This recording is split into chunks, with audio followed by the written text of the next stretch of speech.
Squid, octopus, আর এটা মধুহলা।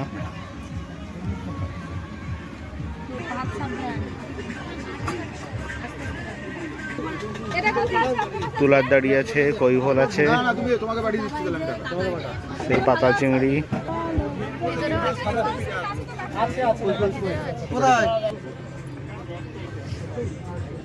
প্রচুর varieties মাছ, সব ভেজে দেওয়া হবে কি ঝোল করে দেওয়া হবে। সব অক্টোপাস ঝোলানো আছে।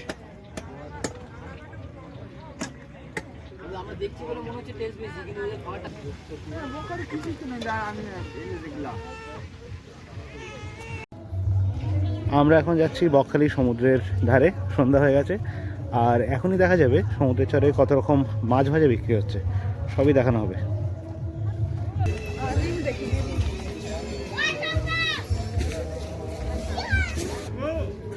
একদম শুনশান সৈকত, লোক সেরকম নেই। আমরা এসেছি পুরো সপ্তাহের মাঝখানে, আজকে বৃহস্পতিবার, আর লোকজন উইকেন্ডে একটু বেশি আসে।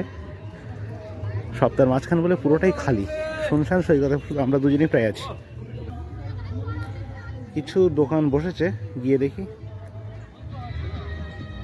পর্যটক যেমন কম, সেই রকম দোকানের সংখ্যাও কম আছে। সামনে চেয়ার পাতা আছে, এখানে বসা যাবে। যতদূর সম্ভব এখন ভাটা আছে, সমুদ্র অনেকটা পিছিয়ে আছে।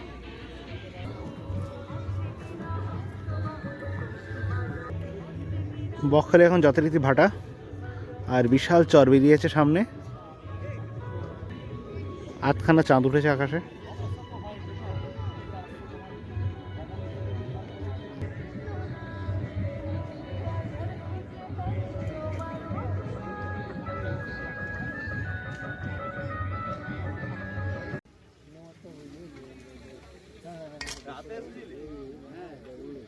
আমরা একটা ম্যান্টিস শ্রিম অর্ডার করলাম, আর এটা ফ্রাই করে দিতে বললাম। এই ম্যান্টিস শ্রিমকে ওই বকখালিতে লোকাল বলা হয় পাতাল চিংড়ি।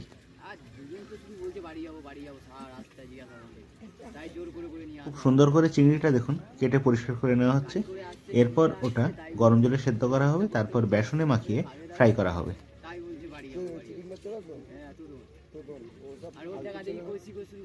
এই চিংড়িগুলোর ওপরের খোলাগুলো খুব মোটা হয়, আর শাঁসটা থাকে ভেতরে। তবে দেখে মনে হচ্ছে বেশ ভালো শাঁস হয়েছে।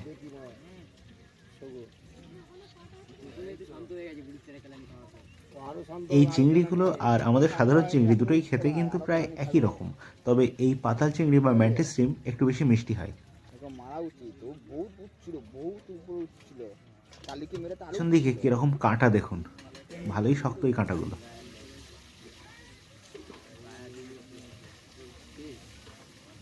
এই চিংড়িগুলো বকখালিতেই শুধু পাওয়া যায়, এটা আমি দীঘাতেও কিন্তু দেখিনি। তবে বকখালির এই মাছ ভাজার ব্যাপারে একটা কথাই বলবো, বকখালির যে সমস্ত মাছ বা চিংড়ি, অক্টোপাস যেগুলোই আমরা দেখি, সেগুলো কিন্তু খুব টাটকা হয়, আর দীঘারগুলো কেমন যেন গন্ধ ছাড়ে।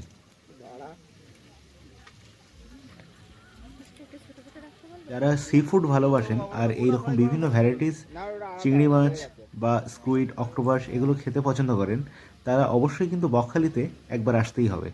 কারণ দীঘায় যে মাছগুলো আমরা পেয়ে যাই, সেগুলো সেরকম ভালো হয় না, মানে গন্ধ ছাড়ে, আর টেস্ট সেরকম হয় না। আর বকখালিতে সুন্দর কারিও করে দেওয়া হয় যদি আপনি করে দিতে বলেন। দীঘাতে শুধুমাত্র মাছ ভাজাটাই ওরা করে দেয়, তবে মাছের কারি করে দিতে বললে সেটা কিন্তু ওরা করে না। কিন্তু বকখালিতে মাছের কারিও করে দেবে, আর আপনি যদি ফ্রাই করে দিতে বলেন তো ফ্রাই করেও দেবে। তবে এই পাতাল চিংড়িটা ফ্রাই করে খেতেই বেশি ভালো লাগে। আগেরবারে আমরা খেয়েছিলাম গ্রেভি করে, তবে সেটা আমাদের ভালো লেগেছিল, তবে মাছের শাঁসটা পুরোটা গ্রেভির সঙ্গে মিশে গিয়েছিল। গ্রেভিটা যথেষ্ট ভালো লেগেছিল। আর এখন আমরা খাবো ফ্রাই করে, যাতে পুরো শাঁসটা চিংড়ির মধ্যেই থাকে। কেটে বেছে পরিষ্কার করে দিয়ে দিল। এবার মাছগুলো প্রথমে কড়াই দেওয়া হবে, কিছুক্ষণ ভাজা হবে, তারপর সেটা তুলে আবার বেসনে মাখিয়ে আবার আরও একবার ফ্রাই করা হবে।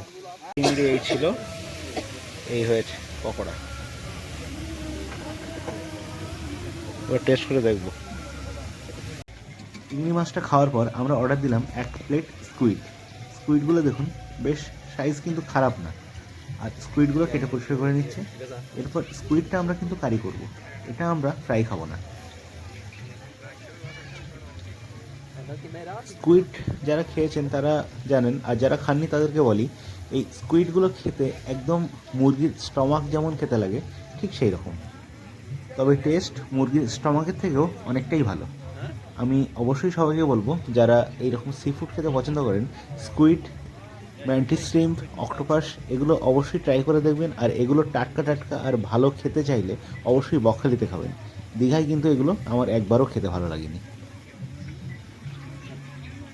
বকখালিতে সমুদ্রে জল নেই, সমুদ্রে স্নান করা যায় না, সব ঠিক আছে, তবে আমার বকখালির ফাঁকা সি বিচ খুব সুন্দর লাগে, আর সেই সঙ্গে সন্ধ্যাবেলা এইরকম টাটকা টাটকা সি ফুড অসাধারণ।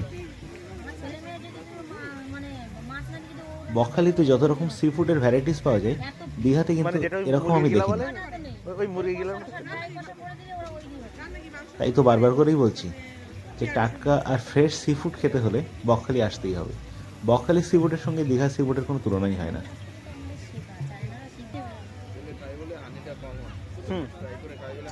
অক্টোপাস, স্কুইড সবগুলোই একদম টাটকা।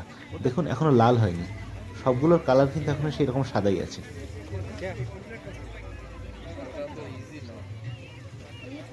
স্কুইডের মধ্যে অনেক লালা থাকে, সেই জন্য কেটে তারপরে ভালোভাবে জল দিয়ে ধুয়ে নিতে হয়। এরপরে দেখুন এই স্কুইডগুলো প্রথমে গরম জলে সেদ্ধ করা হবে, তারপরে এগুলোই আমাদের গ্রেভি করে দেওয়া হবে।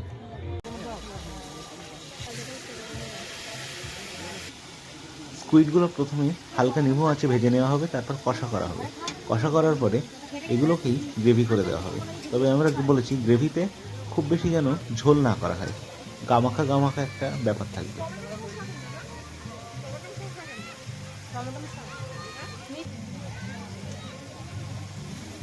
স্কুইডগুলো প্রায় কষানো হয়ে গেছে, এবার জল দিয়ে দেওয়া হবে।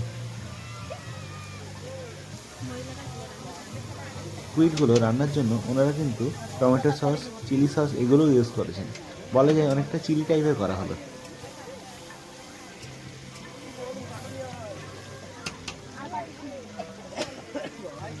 জল দেওয়ার পর আরও কিছুক্ষণ সেদ্ধ করা হবে, তারপরে গ্রেভিটা গায়ে গায়ে এসে যাবে, তারপরেই স্কুইড তৈরি।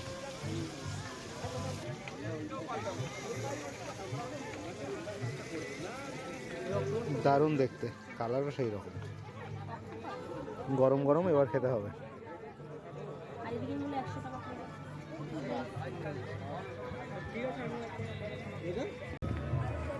স্কুইডের পরেই কিন্তু আমাদের শেষ হয়নি আজকে অর্ডার দেওয়া। আজকে আরও একটা অর্ডার দিলাম, এটা তেলে ভোলা।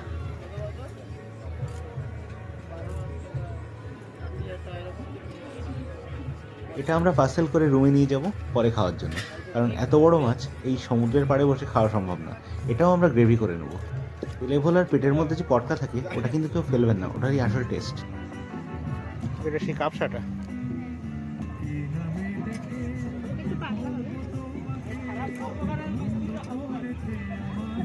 ওনারা যেমন যেমন বলবেন সেই রকমই কিন্তু ওনারা পিস পিস করে দেবেন।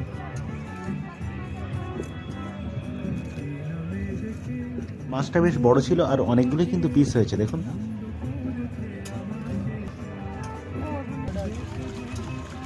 একটা কথা সত্যি বলতে গিয়ে আমরা বকখালি বারবার আসি শুধু এই সি ফুডগুলোর জন্য, এই বিভিন্ন রকম ভ্যারাইটি সি ফুড আর সেই সঙ্গে টাটকা টাটকা সি ফুড, এইগুলোর জন্যই বারবার বকখালি ছুটে আসি। পর্যন্ত থাকতেও পারি, নাও থাকতে পারি, খেলাটা দেখি।